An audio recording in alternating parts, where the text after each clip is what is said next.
Specialis tinklelis ne nuo uodų, o šveisti jūsų sienas. Jūsų pasirinkimas yra tarp dviejų šitų dalykų. Šlifavimo popierius nuo senovės yra naudojamas šitam dalykui ir yra įvairiaus jo. Pavyzdžiui, šitas labai geras, nes yra labai minkštas ir labai jo čia daug tų skilučių ir jisai išties yra labai brangus. Vienas šitas tinklelis kainuoja palei 5-6 eurus. Ką siūlo specialistas? Specialistas siūlo šlifavimo tinklelį, kuris yra kiauras. Mes naudojame keramiką.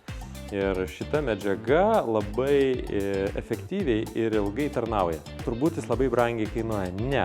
Jis nebrangiai kainuoja visas specialisto pakelis, bet kokio grubumo nuo 60 iki 320 kainuoja nepilnus 8 eurus. O čia yra 5 vienetai, tai galit patys pasiskaičiuoti. Kai jau pašlifuosite ir bus truputėlį užsikimšęs, tiesiog nuplėšiam, prakratam arba prasiurbiam ir galime dėti atgal ir vėl šveisti.